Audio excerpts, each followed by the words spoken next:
Not sure if microblading is for you? Watch this video to know how I create the perfect shaping, choose the right color, and get the natural looking brows. And be sure to stay until the end for a free checklist to know what you should be avoiding before microblading. For the best microblading, permanent makeup, and aesthetic treatment and training advice, subscribe to my channel and hit the bell to be notified when I post new video every Wednesday. If you are worried that microblading treatment is painful or how the healed result will look like, then stick around because I will be going over both of those things in this video. I have received Best Permanent Makeup Specialist of the Year in 2018 by Ocean Events in Toronto, and I have hundreds of happy clients. So what are you waiting for? Let's dive in. Step number 1. Shape with golden ratio. I draw eyebrow shape with a pencil according to the facial structure of a person by using the golden ratio divider. Because everybody's face is different, they are unique on its own way. Step number 2. Check symmetry with F-app. Once the shape is done, I check symmetry with the F-app and show it to the client.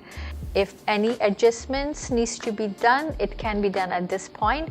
But if they are happy with the shaping, then I proceed with the treatment. Are you struggling with drawing symmetrical shape or avoiding going to the gym or the swimming, scared that your eyebrows may be wiped out? Comment below yes if this applies to you. Step number 3. Choosing color.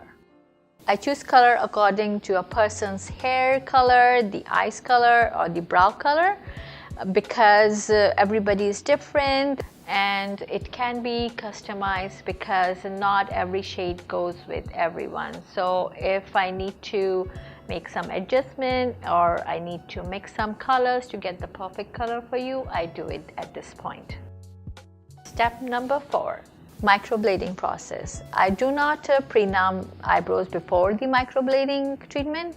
You may be thinking that, oh, it's gonna be so painful, but it's not, because what I do microblading stroke on the top layer of the skin, so we are not pushing, we are not putting any pressure on the skin, so it's not painful. And I just follow the natural hair growth of a person, so once the treatment is done, it looks like more natural and it blends it very well with their actual brow hair. So once I finish the first pass, then I apply the anesthetic at that point, and then I go over on the same stroke. It may take like 2 times, maybe 3 times, depending how the skin will take the color. Most of my clients, after I apply the anesthetic, they just sleep through it. So it's really, guys, it's not painful. Step number 5, final reveal. So at this point, once I'm done with the microblading procedure, I just apply the color for 10 minutes, leave it on the skin for 10 minutes, and then after that I clean.